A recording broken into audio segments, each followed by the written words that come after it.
අයිබෝවන් මිනිස් ජීවිතය පිළිබඳව මිනිස් ජීවිතයේ හැසිරීම එහි ගැඹුර පිළිබඳව යම් ශාස්ත්‍රවරයෙකු මේ ලෝකේ කතා කළා නම් දේශනා කළා නම් බුදුරජාණන් වහන්සේ තරම් මිනිස් ජීවිතය ගැඹුරින් විශ්ලේෂණය කළ වෙනත් කිසිදු ශාස්ත්‍රවරයෙකු මෙලව මට සමකල නොහැකි තරම් ඒ තරම් විශාල ගැඹුරු දර්ශනයක් ගැඹුරු පැහැදිලි කිරීමක් බුදුරජාණන් වහන්සේ විසින් අපට දේශනා කොට වදාළා තිබෙනවා. දැන් මේදී වැදගත් වන්නේ මේ බුදුරජාණන් වහන්සේ මේ මිනිස් ජීවිතය මොන ආකාරයකටද විග්‍රහ කරේ කියන එක.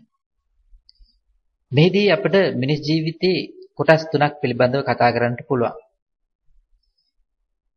එකක් තමයි මේ මිනිස් ජීවිතේ ඔබ ලැබූ මිනිස් ජීවිතේ පෙර ආත්ම භවයන්හි ගත කළ ආකාරය. දෙවෙනි කාරණේ තමයි ඔබ ලැබූ ජීවිතය ඔබ ගෙවන ආකාරය. තුන්වෙනි කාරණේ තමයි මේ මරණය මේ ලැබූ ජීවිතයේ අවසන් කොට මරණයටපත් වුණාට පස්සේ ඔබ ලබන්නා වූ ඊළඟ ආත්මය පිළිබඳව කරන විග්‍රහය. මේක ඊ타ත්ම ගැඹුරින් සාකච්ඡා කළ යුතු ඊ타ත්ම කල්පනාවෙන් සාකච්ඡාවට බඳුන් කළ යුතු අවස්ථා තුනක්. මේ තුනටම ඔබ හැමෝම මුහුණ දීලා තියෙනවා. අපි දන්නවා බුදුරජාණන් වහන්සේගේ දර්ශනයට අනුව බෞද්ධයන් හැටියට අපි දන්නවා මේ ලෝකෙට අපි ඇවිල්ලා තියෙන්නේ ඉබේ පහළ වෙලා නෙමෙයි. කවුරුවත් මේක නිර්මාණය කරපේකුත් නෙමෙයි. මේක අප විසින්ම නිර්මාණය කරගත්තා වූ සසර පුරා භවයෙන් භවයට අප විසින් සකස් කරගත්තා වූ කුසල කුසල කර්මානුව අපගේ ක්‍රියාවන් අනුව අප සකස් කරගත් ආකාරයට ලබාගත් ආත්මයක්. සංසාරේ ගමන් කරපු ආත්ම ගාන සලකලා බලපුවාම ඔබ මේ ගත කරන ජීවිතේ ඒ මුළු සංසාරේ ගත කරපු සියලුම ආත්ම ගානත් එක බලපුවාම ඊටාත්ම අල්ප ප්‍රමාණයක්. උපරිම අවුරුදු 60ක් 50ක් 70ක් ජීවත් වෙන්නට පුළුවන් මේ ලැබුව ආත්ම භාවය. ඔබ මනුෂ්‍ය ආත්මයක් ලැබුණ නිසා. නමුත් ඔබ පිට පෙර ගත කරපු ආත්ම ගාන ගණනය කරන්නට ගියොත් ඒ ඊටාත්ම අසීරු කාරණයක්. ඒ සඳහා විශාල දැනුමක් අවශ්‍යයි ඒ තේරුම් ගැනීමට. නමුත් සරල වශයෙන් අපට පැහැදිලි කරන්න පුළුවන් අපගේ අත්දැකීම් සහ බෞද්ධ දර්ශනයට අනුව අප නොයෙකුත් ආත්ම භාවයන්හි ඉපදලා තිබෙනවා. දැන් ඊළඟට වැදගත් වන්නේ මේ මරණයෙන් පස්සේ නැවතත් අපට ආත්ම භාවයක් ලැබෙනවා. ඒක නිශ්චිතයි. ඒ කියන්නේ කිසිදු සැකයක් තබා ගැනීමට අවශ්‍ය නැහැ. බුදු දර්ශනයේ ඕනම යම් කිසි ප්‍රමාණයකට හදාරපු කෙනෙකුට මේ පිළිබඳව පැහැදිලි අවබෝධයක් තිබෙනවා. ඒ කියන්නේ අපි මරණයෙන් පස්සේ අපිට අනිවාර්යයෙන්ම වෙනත් භවයක උපත ලබන්න පුළුවන්. ඒක දිව්‍ය ආත්මික වෙන්නත් පුළුවන්, බ්‍රහ්ම ආත්මික වෙන්නත් පුළුවන්. එහෙම නැත්නම් නැවතත් මනුෂ්‍ය ආත්මික වෙන්නත් පුළුවන්. එහෙම නැත්නම් තිරිසන් ලෝකයේ වෙන්නටත් පුළුවන්. සතර අපායේ නැත්නම් പ്രേත ලෝක අපායවල උපත ලබන්නත් පුළුවන්.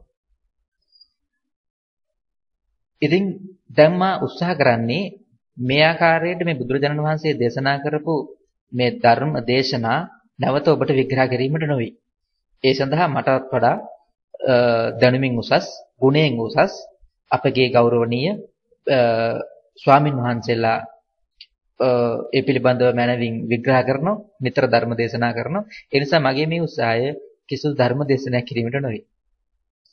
මා උත්සාහ කරන්නේ බුදුරජාණන් වහන්සේ මේ මිනිසා පිළිබඳව මිනිසාගේ ජීවිතය පිළිබඳ කළ විග්‍රහයේ අර අවසාන වශයෙන් මා සඳහන් කරපු මරණයෙන් පස්සේ සිද්ධ වෙන්නා වූ ක්‍රියාවලිය පිළිබඳව මා මගේ පෞද්ගලික ජීවිතය තුළ පැහැදිලිවම අද්දුටු මගේ ජීවිතයට සම්බන්ධ යම්කිසි කරුණු කාරණා හේතුපාද කරගෙන මා සත්‍ය වශයෙන්ම අද්දුටු කිසියම් කාරණයක් ගෙනහැර පාමින් ඒ පිළිබඳව යම්කිසි විග්‍රහයක් කරමින් මේ බුදුරජාණන් වහන්සේ දේශනා කරන ලද මේ මරණින් මතු ආත්මය නැත්නම් අපට නොපෙනෙන ලෝකයේ පිළිබඳව ඔබට තහවුරු කර ගැනීම සඳහා වර්තමානයේ කිසියම් වූ සාක්ෂියක් නැත්නම් කාරණයක් ඔබට පැහැදිලි කරන්න. මේ කාරණේ ඉතාමත්ම වැදගත් කාරණයක්. ඔබ දන්නවා ඔබ ගුවන් විදුලියෙන්, රූපවාහිනියෙන්, පුවත්පත් වලින්, විවිධ සංග්‍රාම, විවිධ මාධ්‍ය වලින් ඔබ නිතරම අහනවා මේ මරණයෙන් පස්සේ ආත්මයන් නැවත ඉපදිලා මේ ලෝකයේ මිනිසුන්ට නැවත ඇවිල්ලා කතා කරපු අවස්ථා අනන්තවත් දැකලා තියෙනවා.